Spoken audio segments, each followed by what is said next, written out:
오늘 여러분에게 말씀드릴 설교의 제목은 복음 기다렸던 왕의 탄생이라는 제목입니다.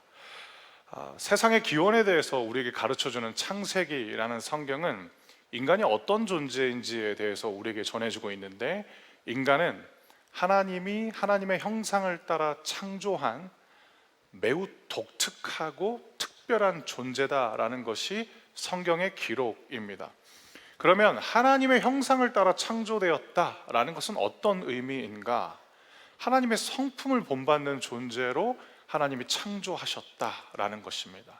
왜 인간은 아름다운 것을 추구하느냐? 하나님이 아름다운 분이시기 때문인 것이고, 왜 인간은 선을 추구하는 존재인가? 왜 인간은 그토록 정의와 공정에 대해서 관심이 있는가?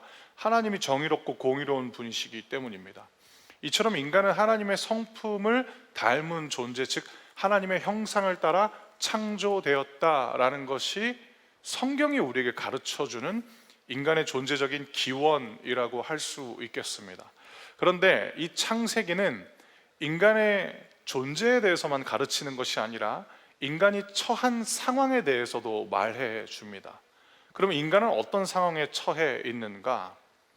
실락원이라는 상황에 처해 있습니다. 실락원, 낙원을 상실했다, 즉 기쁨의 터전을 잃어버린 것이 인간이 처해 있는 상황이다라는 것이 창세기가 전해주는 인간의 현재 모습이라는 것입니다. 그러면 인간은 왜 실락원된 상태에 빠지게 되었는가? 하나님께서 인간에게 선악과를 통해서 선과 악을 구분할 수 있는 기준을 가르쳐 주셨어요. 하나님이 가르쳐 주신 선은 무엇이냐? 하나님의 말씀대로 선악과를 취하지 않는 것이 선입니다. 그럼 하나님이 인간에게 가르쳐 주신 악은 무엇인가? 하나님의 말씀하신 대로 선악과를 취하지 않는 것, 선악과를 취하게 되는 것, 그것이 악입니다. 그런데 안타깝게도 사람은 하나님의 형상으로 살아가는 것을 포기하고 뱀의 형상으로 찾아온 사탄의 말을 믿기로 선택합니다. 하나님이 필요 없는 상태가 되는 것을 인간이 결정한 것입니다. 그래서 인간은 선악과를 취하게 됐습니다. 너도 하나님처럼 될 수 있어. 하나님이 필요 없는 그 상태가 되는 것이 너에게는 행복이고 네 삶이 완전해지는 거야 라는 그 뱀의 말을 인간이 듣게 되었다. 그로부터 인간은 에덴, 즉 하나님께서 인간에게 최초로 삶의 터전으로 주었던 기쁨의 동산에서 쫓겨나게 된 것입니다. 그래서 창세기가 인간에 대해서 말하는 것이 바로 실락원, 즉 인간은 기쁨의 터전을 상실하게 되었다라는 것입니다. 왜 인간은 기쁨의 터전을 상실하게 되었는가? 기쁨의 근원이신 하나님으로부터 떠나버렸기 때문입니다. 그래서 인간은 그때부터 지금까지 끊임없이 기쁨과 즐거움이라는 정서를 갈망하고 있습니다. 왜냐? 잃어버렸기 때문입니다. 사랑하는 성도 여러분, 해마다 크리스마스 시즌이 되면 우리는 교회에서 메리 크리스마스라고 이야기를 합니다. 왜 그러면 우리는 메리 크리스마스라고 이야기를 할까? 하나님께서 실락원된 인간에게 기쁨을 되찾아 주시도록 선택한 방법이 예수이기 때문입니다. 하나님께서는 예수를 통해서 잃어버린 기쁨을 우리에게 되찾아 주시길 선택하셨던 것입니다.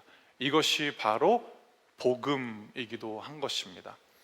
여러분, 원래 복음이라는 이 말은요, 로마 제국시대 때 사용했던 말이었어요. 그리스어로 유앙겔리온이라는 이 단어인데, 본래 이 단어는 어디서 사용되었느냐? 전쟁터에서 사용됐던 말이었어요. 폐색이 짙은 그 전쟁터에서 갑작스럽게 들려오는 승전보, 이것이 복음이었어요. 이것이 바로 기쁨의 소식. 또 하나, 국민들에게, 그 과거에는 이제 백성이라고 표현했겠죠. 백성들한테 호의를 베풀 수 있는 새로운 왕 또는 황제가 등극했을 때 온 세상을 향해서 기쁨의 소식을 전파하다라는 그 단어가 바로 유앙겔리온 복음이었습니다. 그런데 하나님이 로마 제국의 언어를 예수로 대체해 버리십니다. 왜냐?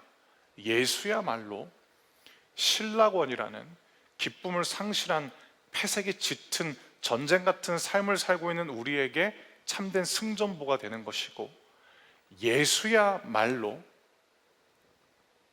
진짜 우리가 갈망하는 기쁨과 즐거움이라는 그 은혜, 그 호의, 그것을 베풀어 줄 수 있는 참된 왕이기 때문에 복음이라는 단어가 로마 제국의 언어에서 이제는 하나님께서 예수를 통해서 우리에게 주시는 하나님의 기쁨의 소식이 되었다라는 것입니다.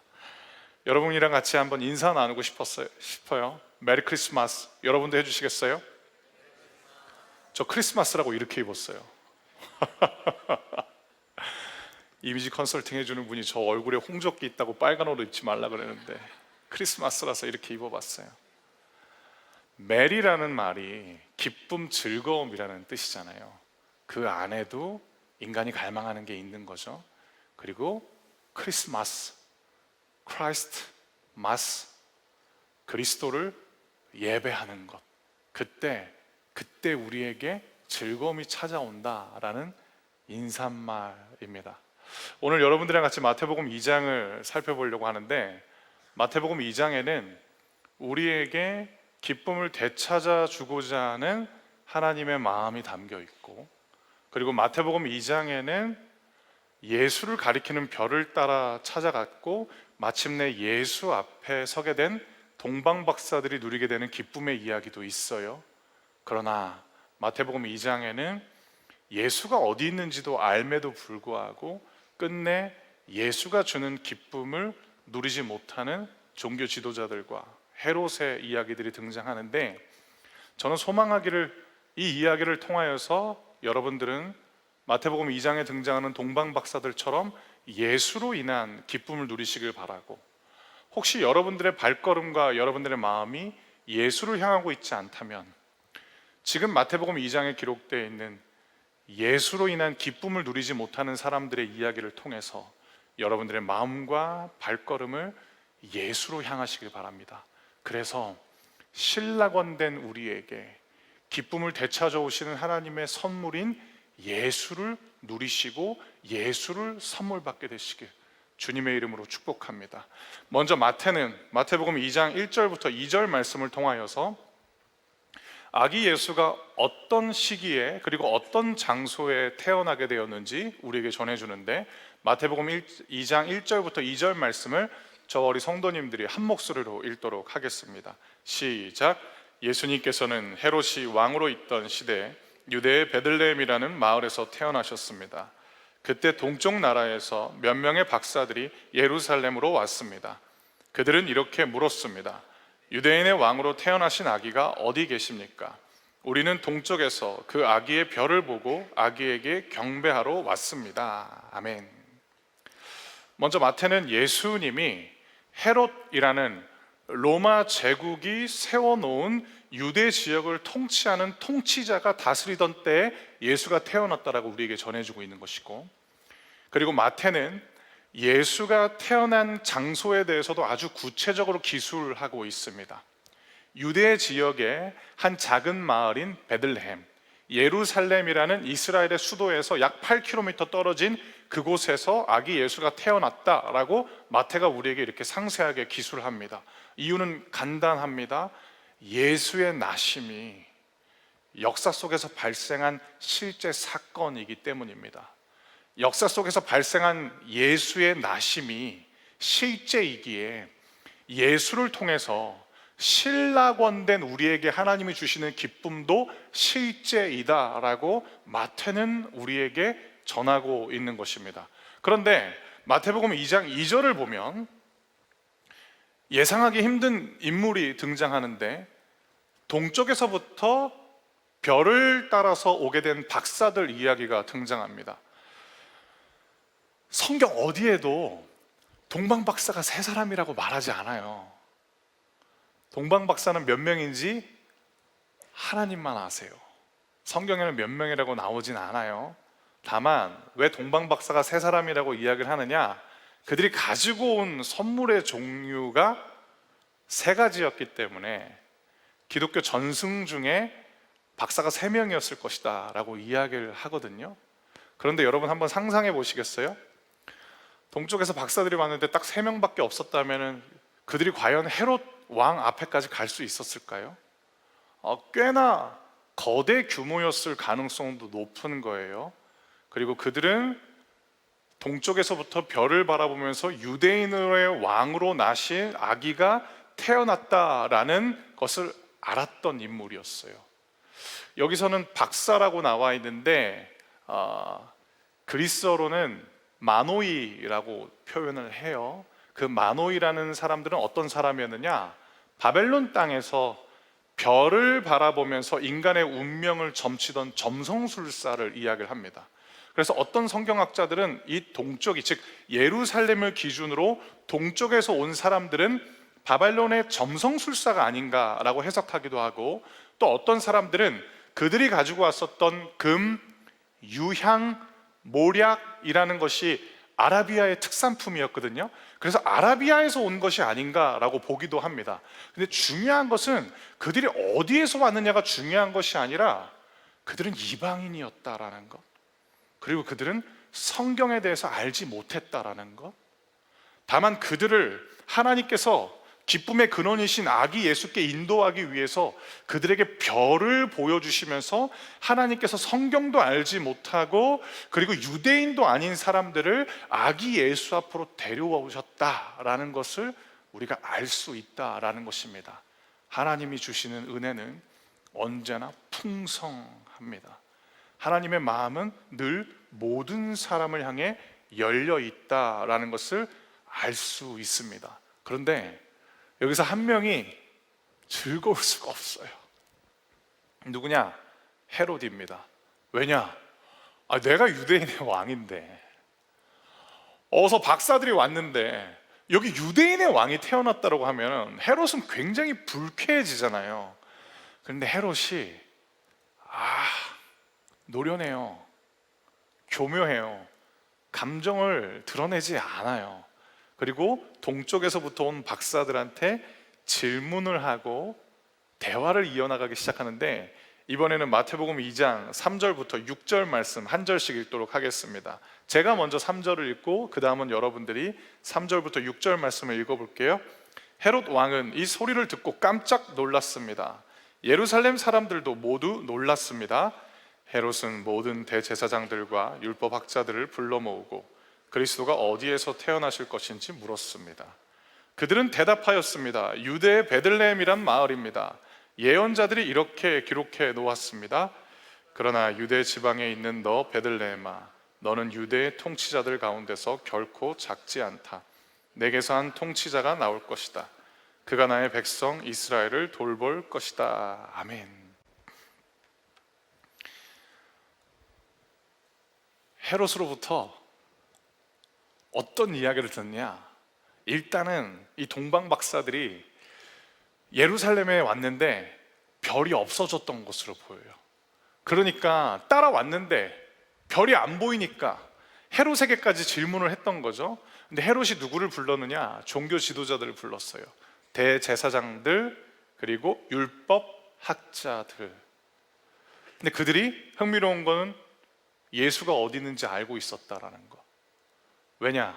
성경을 잘 알았으니까. 근데 그들은 예수를 찾아가지 않아요.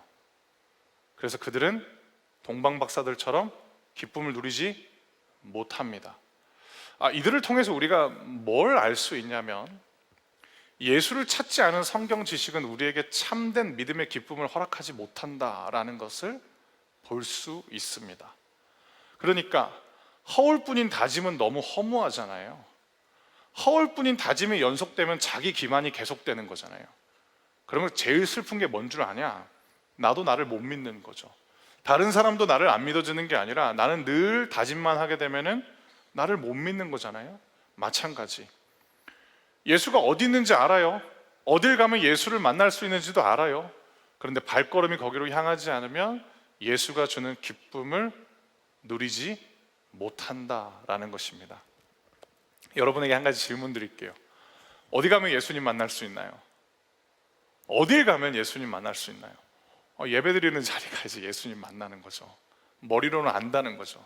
그런데 찾지 않는다면 어쩌면 우리도 여기 등장하는 종교 지도자들과 비슷한 유형의 신앙관을 갖고 있는 것은 아닌가라는 생각도 해볼 수 있습니다. 자, 이제 동방 박사들이 헤롯을 통해서 이야기를 들었고, 그리고 베들레헴으로 이제 향하게 됩니다. 이번에는 7절부터 11절 말씀도 한 절씩 읽도록 하겠습니다. 제가 먼저 7절 말씀을 읽겠습니다. 그 소리를 듣고 헤롯은 박사들을 조용히 불렀습니다. 그리고 별이 처음 나타난 때를 알아냈습니다. 그리고 박사들을 베들레헴으로 보내면서 말했습니다. 가서 아기를 잘 찾아보시오. 아기를 찾으면 나에게도 알려주시오. 그러면 나도 가서 그 아기에게 경배하겠소. 박사들은 왕의 말을 듣고 출발했습니다.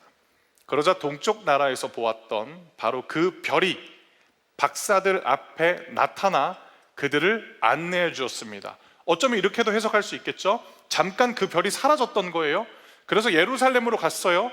그리고 헤롯을 통해서 종교 지도자들의 이야기를 통하여서 말씀대로 예수가 베들레헴에서 날 것이다 라고 이야기를 듣고 그 길을 나서자 갑자기 별이 박사들 앞에 나타났다는 거죠. 제가 9절 계속 읽어드릴게요. 그러다가 아기가 있는 곳 위에서 멈추어 섰습니다. 10절,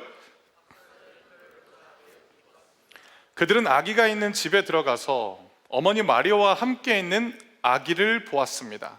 그들은 아기에게 무릎을 꿇어 경배를 드리고 보물함을 열어 아기에게 황금과 유향과 모략을 예물로 드렸습니다. 아멘. 제가 이 말씀을 준비하면서 평소에는 하지 못했던 질문을 하게 되었어요. 그것은 무엇이냐? 별이 왜 갑자기 없어졌을까? 아니 그냥 한 방에 그냥 헤롯 거치지 않고 별이 저 멀리 바벨론 또는 아라비아에서 예루살렘까지 왔는데 8km만 가면 되는데 그냥 베들레헴으로 가면 되잖아요.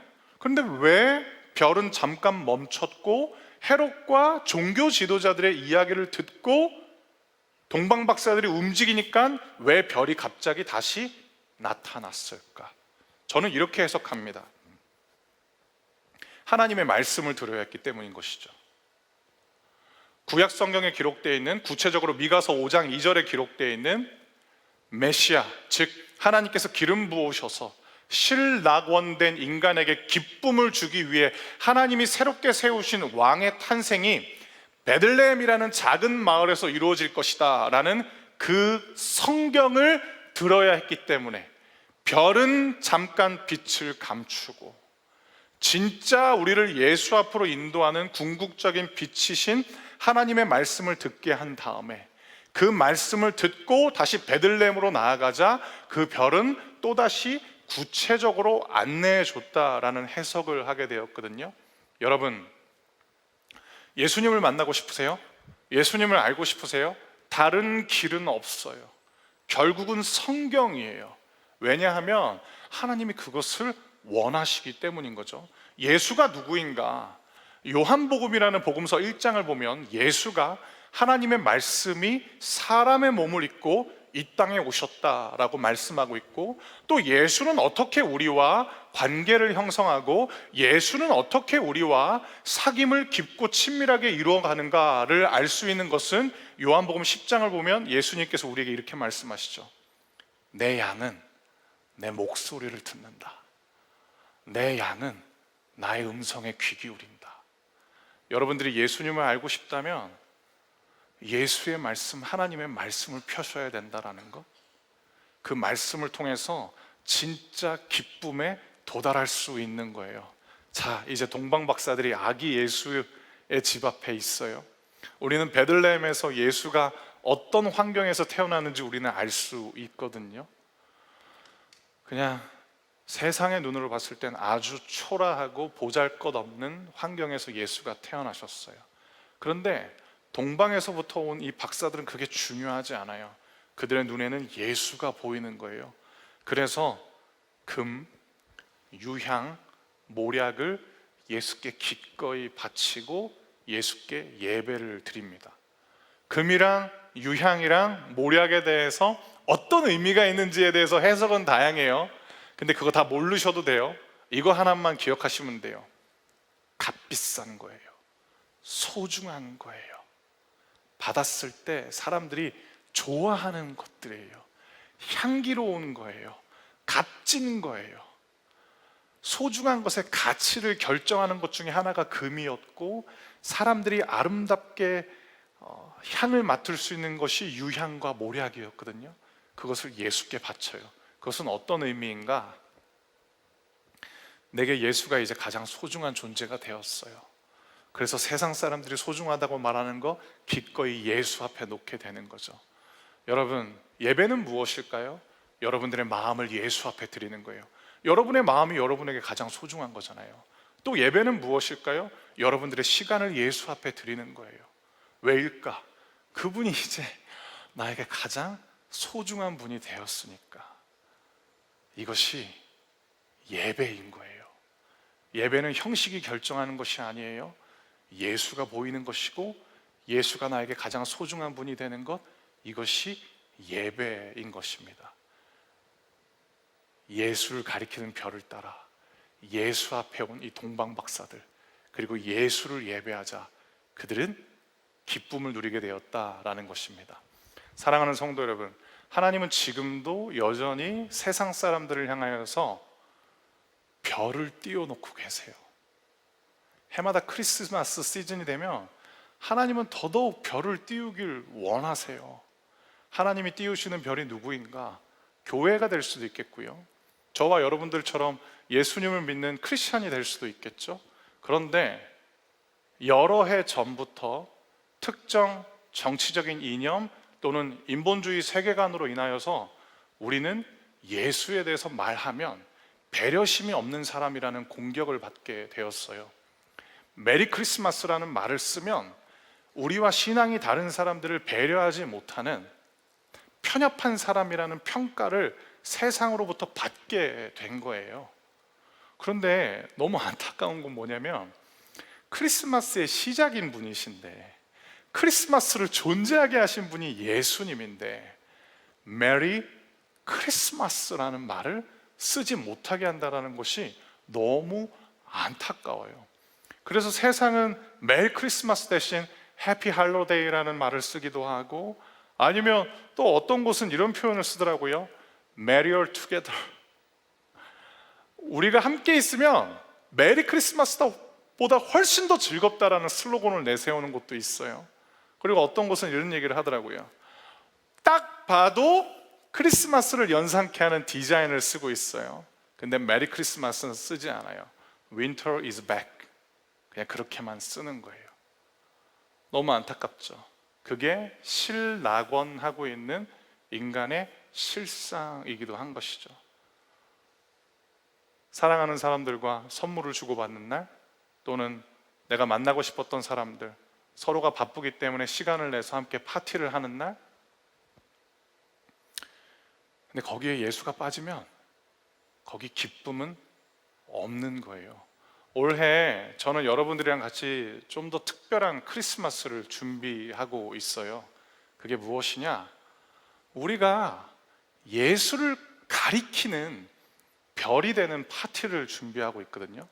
우리만 즐거운 것이 아니라 세상 사람들한테 여기 진짜 기쁨이 있어요, 이분이 진짜 우리에게 기쁨이세요 라는 것을 보여주고 싶은 파티를 준비하고 있어요. 지난달에 우리가 가로수길에 있는 G스퀘어라는 공간에서 올라운드 월십을 했었죠. 이번 달에는 우리가 크리스마스 당일이 되면 크리스마스 파티를 하려고 하는데 130분의 청년분들이 신청해 주셨어요. 너무 감사해요. 이번 주 수요일 날 이제 크리스마스 파티를 하려고 하는데, 여러분, G스퀘어 건물이 우리가 성경 공부도 해봤었고 기도회도 해봤었기 때문에 어떤 모습인지 여러분 아시겠죠? 평소에 그 건물이 어떤지 여러분들한테 한번 보여드릴게요. 사진을 한번 띄워주시겠어요? 이렇게 생긴 건물이잖아요. 그런데 우리가 지금 뭘 했느냐? 별을 띄웠어요. 또 다른 사진 한번 보여주시겠어요? 아주 그냥 대문짝만하게 기쁘다 구주 오셨네 했고 메리 크리스마스 했어요. 크리스마스 날 가면 이게 얼마나 큰 현수막인지 여러분들은 보시게 될 거예요. 연말까지 이걸 계속 걸어 놓을 거예요. 그리고 우리는 보통 이 건물의 지하 4층에 소재된 예배실을 사용했었거든요. 근데 이날은 우리가 1층에서 파티할 거예요. 찬양도 부를 거고 예수님 이야기도 할 것이고 서로를 축복하는 시간을 보내려고 해요. 우리의 의도는 뭐냐? 오다 가다 보라는 거예요. 기쁘다 구주 오셨네도 보고, 저기 20, 30대 한 100여 명 저기 모여 있는데 쟤네 뭐 하나, 뭘 뭐해요? 예수님 이야기 하겠죠. 근데 저는 믿어요. 뭘 믿느냐? 저는 예수님을 믿어요. 우리들에게 기쁨을 주실 거예요. 그리고 우리들의 얼굴은 기쁨으로 환할 거예요. 그리고 저는 하나님도 믿어요. 하나님께서 우리를 예수님을 가리키는 별로 삼아 주실 거예요. 여러분 축복합니다. 크리스마스가 다가오면 예수님의 날이라는 것을 기억하셔야 돼요. 그리고 예수님을 전함으로써 여러분만 기쁨을 누리는 것이 아니라 기쁨을 잃어버린 사람들에게 기쁨의 근원이 되시는 예수님을 전할 수 있는 저와 여러분들 되시기 주님의 이름으로 축원합니다. 한 가지만 더 여러분과 말씀을 나누면서 오늘 설교를 마치려고 합니다. 자, 그러면 기쁨을 누리지 못하는 두 부류의 사람이 있었어요. 그 첫 번째 부류의 사람은 우리가 살펴보았어요. 종교 지도자들. 성경적인 지식은 알고 있었지만 예수를 향해 발걸음을 떼지 않아서 기쁨을 누리지 못한 사람들. 또 하나의 사람이 있어요. 헤롯. 그 사람에 대해서 여러분들과 함께 살펴보려고 하는데, 먼저 마태복음 2장 12절 말씀입니다. 12절 말씀을 함께 읽도록 하겠습니다. 시작. 그리고서 그들은 꿈에 헤롯에게 돌아가지 마라 라는 명령을 받고 다른 길로 자기 나라에 돌아갔습니다. 아멘. 누가 명령을 받았느냐? 동방 박사들이 꿈에 하나님의 메신저를 통해서 명령을 받아요. 헤롯에게 가지 마라. 왜냐?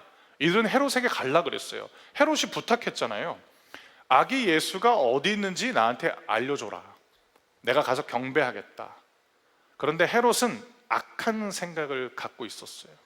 아기 예수를 죽이려고 했었어요. 그 내용이 마태복음 2장 16절에 나와 있는데, 마태복음 2장 16절 말씀을 제가 읽어드릴게요. 헤롯은 박사들에게 속은 것을 알고 매우 화가 났습니다. 그래서 사람을 보내어 베들레헴과 그 주변에 있는 2살 아래의 모든 산의 아이들을 죽였습니다. 이것은 그가 박사들로부터 알아낸 때를 기준으로 한 것입니다. 아멘. 그러니까 동방박사 이야기가 우리는 어느 시점인지 이제 알 수 있는 거예요. 예수님께서 태어나시고 난 다음에 2년이 지난 시점이 마태복음 2장에 나와 있는 동방박사 스토리인 거죠. 그런데 헤롯이 예수가 어디 있는지 모르다 보니까 어떤 선택을 하느냐? 야, 그러면 베들레헴에서 2세 이하인 사내 아이들 다 죽여라고 헤롯이 시킨 거예요. 악한 거예요. 힘도 있었어요. 명예도 있었어요. 부유함도 있었어요. 근데 헤롯에게는 예수도 없고 악하고, 그러니까 그는 기뻐하지 못하고 분노만 들끓고 있었어요. 그리고 또 하나, 헤롯의 악함은 하나님의 인도하심으로 저지당하게 되는데, 이번에는 13절부터 15절 말씀도 읽어보도록 할게요. 마태복음 2장 13절부터 15절 말씀 같이 읽겠습니다. 시작. 박사들이 떠난 뒤에 주의 천사가 요셉의 꿈에 나타나 말했습니다. 일어나라, 아기와 아기 엄마를 데리고 이집트로 도망가거라. 헤롯이 아기를 죽이려고 하니 내가 지시할 때까지 이집트에 머물러 있어라. 그래서 요셉은 한밤중에 일어나 아기와 아기 엄마를 데리고 이집트로 떠났습니다. 요셉은 헤롯이 죽을 때까지 이집트에 있었습니다. 이것은 주께서 예언자를 통하여 하신 말씀을 이루신 것입니다. 내가 나의 아들을 이집트에서 불러내었다. 아멘. 하나님이 얼마나 철저하신가. 동방박사만 헤롯에게 떠나게 한 것이 아니라 혹시 모를 위험으로부터 예수님과 그리고 요셉과 마리아를 보호하시기 위해서 하나님은 이집트로 피신시켜 버립니다. 여러분, 악한 사람이 있어요. 세상에는 좋은 사람도 있지만 악한 사람이 있어요. 그들이 꾸미는 악한 계획은 여러분들한테 치명적인 위협이 될 거예요. 그러나 여러분에게 하나님의 말씀을 근거로 자신 있게 선포합니다. 악을 두려워하지 마세요. 그리고 악에게 지지 마세요. 당신의 인도하심으로 악을 저지해버리는 하나님을 의지하세요. 하나님을 신뢰하세요. 이 헤롯의 실패 이야기를 통하여서 하나님은 우리에게 누구를 주목해야 되는지 가르쳐 주십니다. 우리 하나님 믿는 사람이잖아요. 우리 하나님을 의지하고 하나님 신뢰하는 사람이잖아요. 우리가 주목해야 될 것은 세상의 타락이 아니에요. 우리가 바라보아야 될 것은 세상의 절망이 아니에요. 우리는 하나님을 의지하는 사람들입니다. 하나님을 신뢰하는 사람입니다. 여러분들을 향한 그 악한 계획, 여러분들이 하나님을 신뢰할 때, 그리고 여러분들이 하나님의 인도하심을 구할 때, 모든 악한 계획으로부터 여러분들을 하나님이 건져 주실 것입니다. 결국 헤롯은 죽을 때까지 아기 예수를 만나지 못해요. 하나님이 차단시켜 버리셨어요. 여러분들을 주님의 말씀으로 축복합니다. 여러분들을 향한 모든 악한 계획이 하나님의 인도하심으로 말미암아 여러분들에게 그 어떤 영향력도 행사하지 못하게 될 것입니다. 이 은혜가 성탄의 때 주 예수 앞에 나와 있는 모든 성도님들에게 임하길 주님의 이름으로 축원합니다.